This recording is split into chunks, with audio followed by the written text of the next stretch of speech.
So it's time to continue our Mage Knight How to Play journey. If you've ever wondered how to play cards from your hand, how mana works, how to move and interact with locals by using influence, you're in the right place.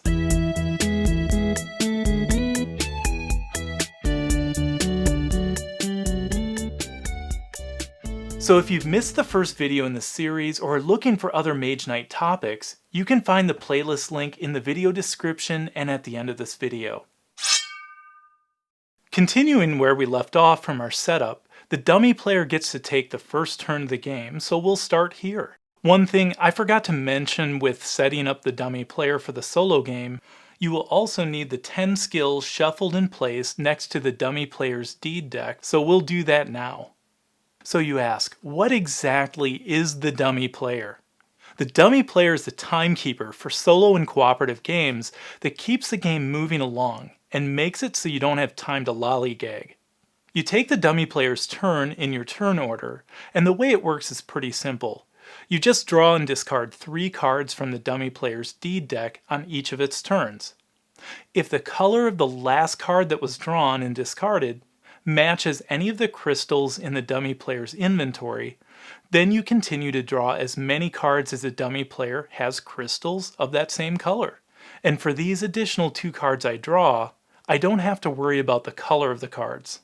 So that's it, and then the dummy player's turn is over. Now it's time to focus on your turn. To take actions at the start of this game, you're going to use a combination of cards in your hand to do things like move, interact with locals, and engage in combat with enemies. I'm going to refer to all of these orange back cards in your hand and cards that you'll be drawing at the end of your turn as deed cards throughout this video. You start the game with 5 of these deed cards in your hand, and you may well think that gives me 5 possibilities to start the game. And then I say, no, each card can actually be played 3 different ways. And you say, whoa, that just made this game deeper than I ever imagined. And then I say, you'll see that a big part of this game is figuring out how to maximize the cards in your hand, evaluating all of your possibilities. So I'll show you these 3 ways to use cards. Before I get to that, there's a few more things you should know about playing cards from your hand on your turn. Maybe you ask, how many of these cards can you use on your turn? Well, you can use as many or as few of these cards in your hand as you want on each turn, and the cards you use will be placed in your discard pile at the end of your turn. You also have the ability to discard 1 or more of the non-wound cards from your hand at the end of your turn, and then draw back up to your hand limit as stated on the level token on your hero's card. So let's look at these 3 different ways that you can use deed cards. We'll start by explaining your hero's starting deed cards, and these same rules apply for advanced action cards. And then we'll move on to how to use other deed cards like spells, artifacts that you'll acquire as the game progresses. The first way you can use a deed card is by taking its basic effect. The basic effect is stated in this upper half of this text area of the deed card. To use the basic effect, you just play the card face up. As with all the cards we'll see played, you can stack the cards to combine the effect. So for example, if I wanted to come up with a movement of 4, I could play my card Stamina for its basic effect of move 2, along with a basic effect of March for its move 2 to come up with a move 4. The second way you can use a deed card is by activating its strong effect. To use the stronger effect, you'll need to power up the card with 1 mana of the same color. Now mana comes in 3 forms in Mage Knight. The first form is by using a mana die from the source, which is on the day-night board. And by the way, you normally only get to use 1 mana die from the source per turn. The second form of mana would come from a mana token that you could possibly get on your turn from something like a card that has a special ability. A mana token has to be used by the end of your turn, otherwise it gets returned to the supply. The third form of mana comes in the form of a mana crystal, which looks like a mana token, but crystals are earned or rewarded throughout the game and get stored in your hero's inventory. Crystals are great because they stay around until you use them. We'll cover more on mana in just a minute, but first let's get back to the examples of using the stronger effect of the card. Let's say that I wanted to come up with a move of 6 from the cards in my hand. I use Stamina for a move of 2, and then I play March and take a green mana die from the source to use the stronger effect, which gives me a move 4. I add these two together and get my move 6. So are we good so far? Well, I hope so, because we're going to move on. Pete, you said that there were 3 ways we could use a card. What exactly is the third way? Well, the third way we can use a card is by playing it sideways. Any card from your hand played sideways gives you the option to turn it into a move 1, influence 1, attack 1, or block 1. As you'll see when you watch the combat video, the attack and block is just basic attack and block, not ranged attack or ice, fire, or cold fire. So for example, Goldix wants to come up with a move 5, so Goldix plays March for a move 2, Stamina for a move 2, and then plays Threaten sideways for a move 1. This gives him his move 5. We'll see plenty more examples of using cards when we talk about movement, interaction with locals, and combat actions. After you start the game and get rewarded with a spell for conquering a mage tower, or get an artifact as a reward for conquering an ancient ruin site, these cards are similar to the starting deed cards and the advanced actions you already know how to play, but with some slight differences.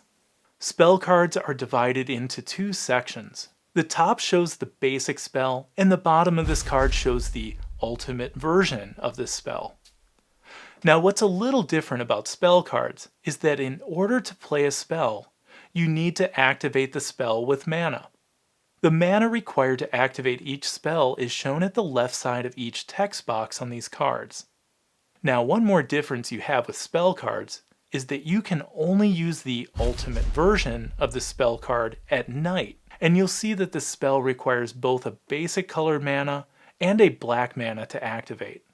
For example, if I wanted to play the spell Tremor, I would need to power it up with a green mana to get its effect. However, if I wanted to power up the ultimate version of this spell, here at the bottom of this card called Earthquake, it would first have to be a night round since I can only use this at night, and then I would need to use a green mana and a black mana to get its effect. One last thing with spell cards is that they can still be played sideways to produce one of a basic action like move, block, attack, or influence. Now, artifact cards are slightly different in the way they're played. Artifacts again have an upper text effect and a stronger lower text effect known as their ultimate ability. To play the artifact's basic effect, you'll just play the card straight up like you would one of the basic or advanced actions. To use the ultimate ability, you destroy and throw away the card. Don't physically destroy the card, just put it back in the box. At least at this point, I haven't heard of any legacy version of this game being released, so please don't destroy your cards. Just like all of the other deed cards we have mentioned so far, you can play an artifact sideways for one of the previously mentioned basic actions as well. Some artifact cards are banners that would get attached to your units during your turn. We'll cover more on banners in the next video. So let's look at an example of using an artifact card in your turn. Goldix has the Ruby Ring and decides to use its ultimate ability for the endless supply of red and black mana for the rest of the turn, and he'll get +1 fame for each red spell he casts. So he destroys the Ruby Ring, where of course he'll have to put it back in the box, but gets red and black mana to power up Flame Wave and Disintegrate during the attack phase of combat. This really puts the hurt on the enemies of one of the cities. Wow, I really wish I could combo something like that during a game. Now, wound cards are deed cards that you get when you take damage during combat, and there's a whole segment on assigning damage in the combat video. But wound cards are an exception to what we've been talking about in that they can't be played. Wounds just clog up your hand and reduce the amount of cards you can play on your turn. This is very fitting, of course, because you're injured. You can't discard wound cards during or at the end of your turn. They just remain in your hand, limiting the amount of new cards you can draw and play for future turns. We'll talk about ways you get rid of wound cards in the next video. The upper left corner of your deed cards provides an icon to let you know what type of card it is at a glance, and this helps you see which cards will provide things like movement, influence, combat, or special abilities. As far as the timing of when these cards can be used, you can only use movement, combat, and influence during their respective phases. Healing can be used at any time on your turn except during combat, and special cards can be used at any time during your turn. So just to recap, you can play any card except for wounds sideways for a basic action of 1. You can take the basic effect of starting deed cards in advanced actions with no mana, or you pay a mana to use its stronger effect. Spell cards always take mana to use both the top and bottom spells, but the bottom ultimate version of the spell can only be used at night and requires a basic mana along with a black mana to cast. Artifacts can be played for the basic effect or destroyed to use its ultimate ability, and wounds, well, wounds can't be played or even discarded at the end of your turn. They have to be healed, which again we'll cover in the next video. Now that you know how important mana is in a game, let me fill in some of the remaining gaps we haven't covered about mana yet. Again, mana comes from 3 different sources. One is mana dice. You get to use 1 mana die on each turn from the source on the day-night board. 2 is that you can use a mana token that you have earned during the turn from something like a deed card with a special ability. And 3 is that you can use a mana crystal from your hero's inventory that you may have also got from a deed card's effect. The difference between a token and a crystal is that a token disappears at the end of your turn if it's not used, and a crystal does not. It can be stored from turn to turn or round to round on your hero's inventory, and you can only have a maximum of 3 crystals of each color in your inventory at a time. If you use a mana die during your turn, this gets re-rolled right away at the end of your turn. Black dice don't get used during day rounds, and gold dice don't get used during night rounds. If it's day and you roll a black die, this gets put off to the side where it can no longer be used for the round. If it's night and you roll a gold die, put this off to the side, as it also cannot be used at night. So Pete, I know what the basic colored mana does, and I know that the black mana can be used at night to power up spells. So what's this gold mana all about? Well, the gold mana gets used only during day rounds, and it acts as a wild color mana, so it can be used as any of the 4 basic colors of mana. So now that we know about how to play cards and how to use mana, we're ready to move. On your first turn, your hero starts the game on what's called the portal. If you remember from the last video, movement is the optional first part of your turn and then followed by 1 optional action. The movement phase all takes place at once. You can move your hero and then take an action, or you can move, then explore a new tile and decide to move some more. As soon as you're done moving and exploring, you move on to your action phase.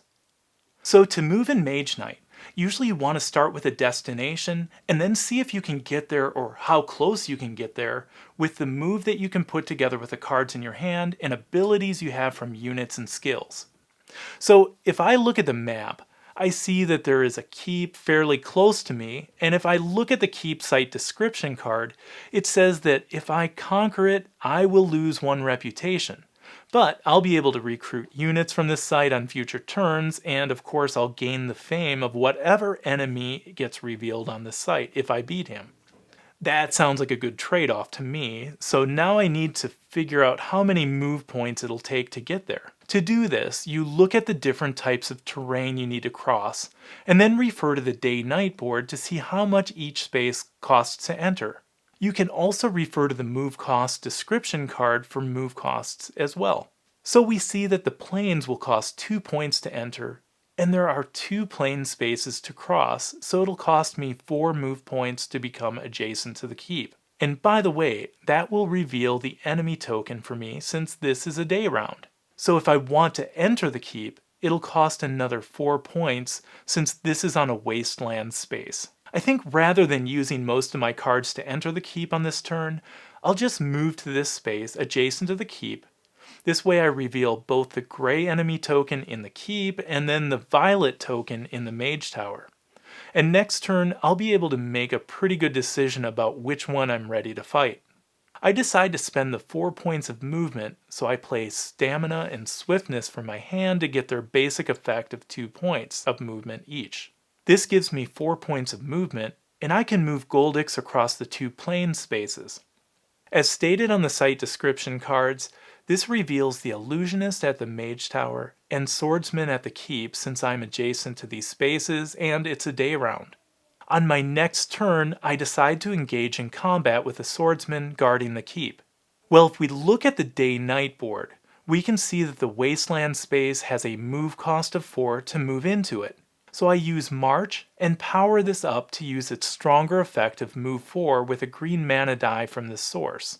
By moving into the Keep, this triggers an assault on this location, so I must engage in combat with the swordsmen who are protecting it.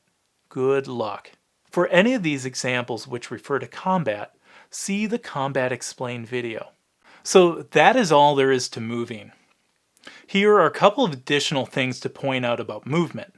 If you're playing a multiplayer game, you can move through the same space as another player, but if you end movement on this place, you'll initiate player versus player combat as your action for the turn. Multiple players can occupy a conquered city, and if we flip the day-night board over, we see that the cost to enter a forest is a bit more expensive at night, and the cost to move into a desert space is less. Makes sense, right? A desert is cooler at night, and a forest is hard to navigate at night. Darn trees always getting in my way. Oh no! If we look closer at the move costs, we'll see that lakes and mountains are impassable, and cities cost 2 to enter regardless of the terrain they're on. Now let's talk about how we can explore new tiles to find those cities we so desperately need to defeat. So let's look at exploration. If you start your turn in a space that borders the unexplored tile, you can spend 2 movement points to explore. You draw the top tile from the tile deck and place this in the open space.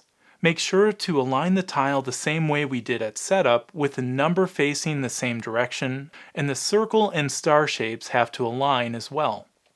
After you place this tile, you resolve any "when revealed" instructions as noted on the site description cards.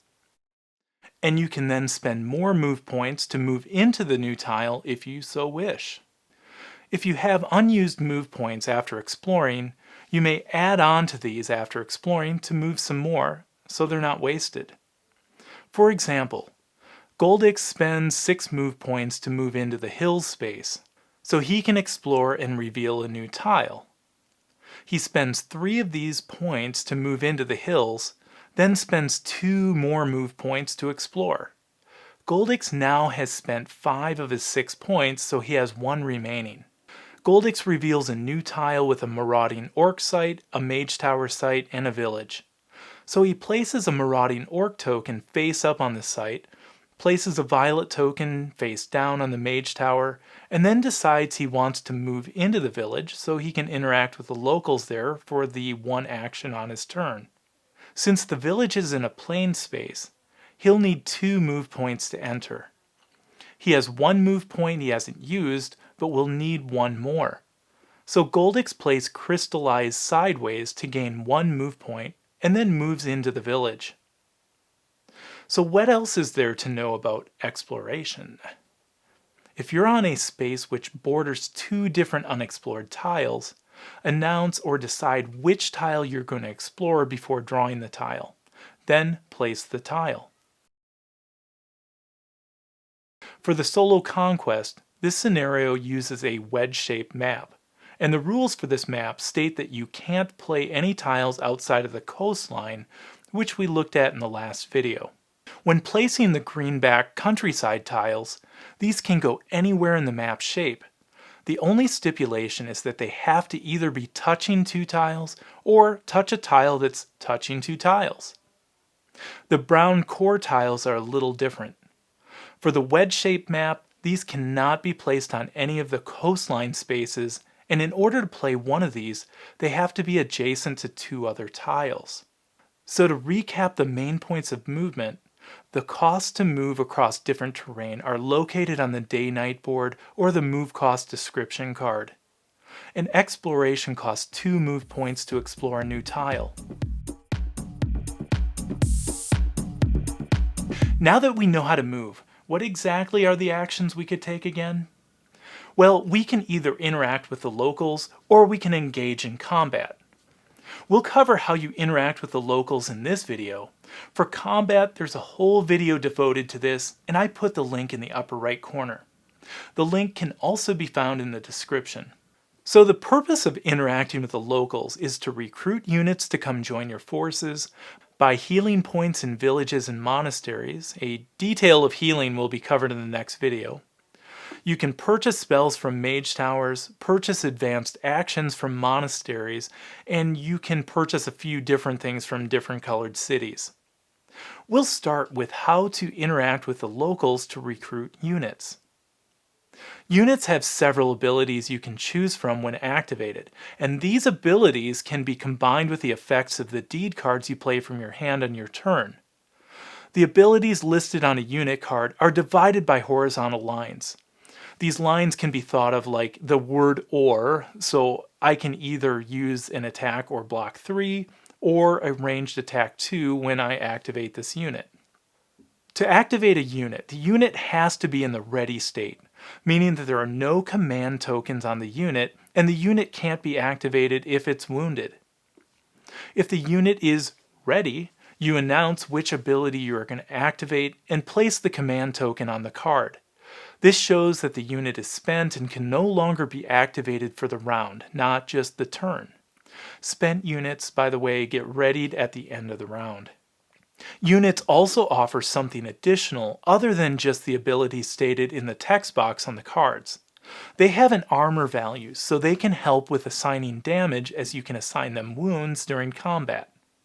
Let's look at a couple of unit cards to get familiar with their layout, and then we'll talk about how you interact with locals to recruit them. So we'll start with a UTEM crossbowman. They have 2 abilities you can choose from, as we just looked at. Their armor value is over here on the right side, and you can watch the combat video for more about this. In the upper right corner, we have the level of the unit. That's going to be important when healing the unit and needed when tallying score for some scenarios. In the upper left corner, we have the cost you have to spend in influence to recruit the unit. Below this are black icons that show where this unit can be recruited. These icons match the icons as shown in the upper right corner of the site description cards. So the crossbowman can be recruited at either a village or a keep. Some unit cards have powerful abilities that not only require the unit to be activated, but the ability also requires mana that matches the color shown next to the ability on the card. For example, the Guardian Golems card has an attack or block 2, or a fire block 4 which requires a red mana when activated, or an ice block 4 which requires a blue mana when activated. When it comes to units, you can only recruit and keep as many units as you have command tokens. When you start the game, you will only be able to have 1 unit, but later as you level up by advancing every other row on the fame track, you'll flip your hero's level token to create a new command token, and at the same time you level up the stats on your hero. If you have no more room to add units in your player area, you can still recruit a unit and swap it out with one of your existing units. Hopefully this makes an improvement to your units. So you can interact with locals in villages, mage towers that have been conquered, keeps that have been conquered and that you control, monasteries, and cities that have been conquered. In order to interact with the locals and recruit a unit, you have to first move to one of the spaces from the list I just mentioned. There has to be a unit available in the unit offer with the same symbol as the site location, and you have to generate enough influence points to coax the unit to join you. To determine how much influence you'll need, you'll look at the unit's cost as noted in the upper left-hand corner of the unit card. And now is when all of those good things or bad things you've done so far in the game will affect you. So first look at your reputation track and either increase or decrease the amount of influence needed based on your current reputation. So Goldix is in a village and he sees that the Utem crossbowmen are available here because they have an icon matching the icon on the description card for the village. They have an influence cost of 6, and as you can see here, Goldix's reputation is currently -1. So Goldix will need to generate 7 influence to recruit the crossbowmen. 7 influence minus 1 reputation equals 6 influence. He plays Promise and powers it up with a white mana die from the source to use influence 4. He plays Threaten for an influence 2, and then plays Crystallize Sideways for an influence 1. This brings his influence total to 7. It's enough to recruit the crossbowmen. The unit then gets placed under the command token in the player area, and by the way, the unit offer does not get replenished until the end of the round. When you take and interact with the locals action, you can do as much as the site description card says. So if you want to recruit more than one unit from a village and buy 1 point of healing on that same turn, you can. Obviously, if you have enough influence. When you do, the bonus or penalty you get from your reputation only applies once on that turn. So for another example, Goldix ends his movement in a village space and wants to recruit a unit. He looks at the units in the unit offer and sees that the peasants and herbalists are available for recruitment since they both have the same icon as noted on the village site description card. However, the guardian golems are not, as they can only be recruited in a conquered mage tower or a conquered keep that you control. Goldix decides to recruit the herbalists and needs to come up with 3 influence to do this, as noted by the unit cost in the upper left corner of the card. As you can see here, his reputation is +1, so he'll just need to come up with an influence of 2 to recruit the herbalists. Goldix plays Promise for an influence 2, and then places the herbalist under his command token.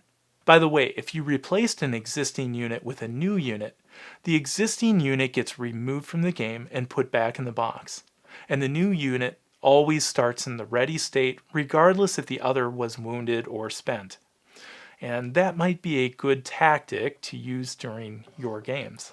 Again, the unit offer doesn't get replenished right away. This will happen at the end of the round. So in summary, to recruit units, you have to be on a site where you can recruit. There has to be a unit in the unit offer that's available at the site. Then you come up with enough influence modified by your reputation to recruit the unit and either replace one of your existing units or add it as a new unit. Now there's more you can do by interacting with locals. Let's look at the fun you can have when you interact with the locals at a monastery. First off, when a monastery is revealed, you draw 1 advanced action card from the top of the advanced action deck, and then add this not in the advanced action offer, but down by the unit offer. Each monastery revealed will add 1 additional advanced action card to this area. These are now advanced actions you can learn by spending 6 influence for one of these advanced actions at a monastery. You can also buy 1 point of healing for 2 influence points at a monastery. So for example, Goldix ends his turn at an unburned monastery. He has a reputation of -1, so he spends 9 influence using Promise, powered up with a white mana crystal he got on a previous turn for 4 influence points, and then activates his peasants for 2 influence, and plays Threaten for 2 influence points, and Crystallize Sideways for 1 influence point. This gives him 9 influence points to purchase one of the advanced actions near the unit offer, and he chooses to buy Agility. He then adds this to the top of his deed deck. The advanced actions in the unit offer do not get replenished until the end of the round. Goldix still has 2 influence points and decides to buy 1 point of healing from the monastery, and this allows Goldix to return 1 wound from his hand to the supply. Again, we'll cover more on healing in the next video. In a similar fashion, you can use 7 influence at a conquered mage tower to purchase a spell from the spell offer. The exception here is that you have to spend 1 mana of the same color as the target spell from the spell offer. And then, unlike the unit offer or the advanced actions at the monastery, the spell offer is instantly replenished. You can interact with locals at conquered cities as well.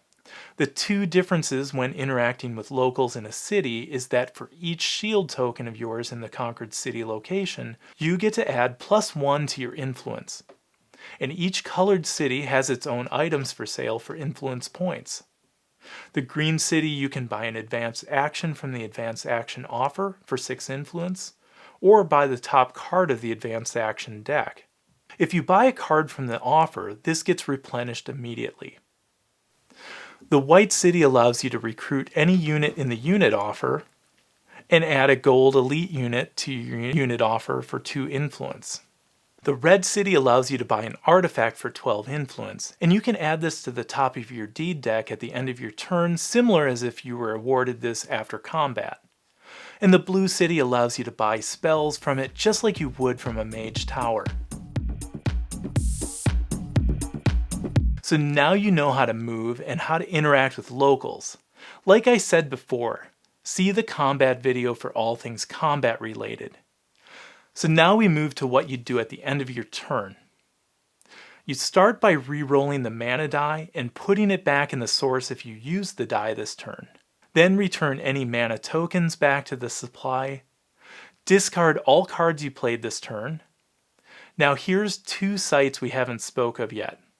The Magical Glade and the Crystal Mines. If you end your turn on either of these sites, you'd be able to gain the benefits from those sites now. At the Magical Glade, you'll be able to throw away 1 wound card from your hand, or your discard pile. If you haven't already, read the rest of the site description card to find out what happens when you start your next turn on the site. It's pretty good. If you end your turn on the Crystal Mines site, collect 1 mana crystal of the color depicted on the map tile and add it to your inventory. Gain any rewards from combat that you may have won during the turn, like crystals, which get added to your inventory, or artifacts, advanced actions, spells, which all get added to the top of your deed deck. If you are rewarded units, then your command token restrictions apply.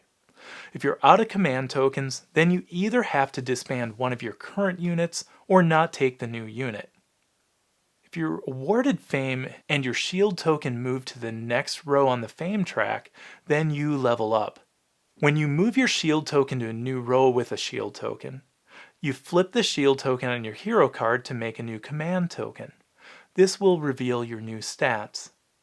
When you move your shield token to a row with a card and a skill token, you flip the top 2 skill tokens in your player area and select one of these.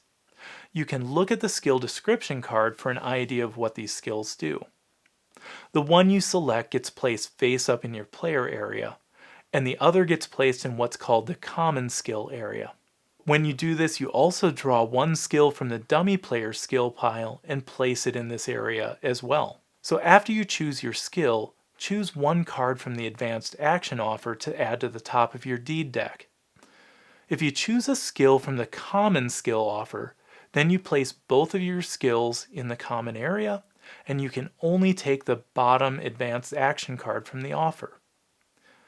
In either case, after you take your advanced action card, replenish the advanced action offer by sliding the cards down and placing the new card at the top. Now you can discard any non-wound cards from your hand and draw up to your hand limit as shown on your level token of your hero card. If you're on or next to a keep that you control, your hand limit is increased by 1 for all the keeps you control. That's pretty cool. In the rare chance you didn't play any cards in your turn, you have to discard 1 card at this point. And if you have more cards in your hand than your hand limit allows, you don't have to discard any, you just won't be able to draw any new cards. If there aren't enough cards to draw, you draw what you can. You won't be able to draw any new cards until the next round. So we've covered everything from the dummy player to using cards, how to move, how to interact with locals, and finishing up your turn.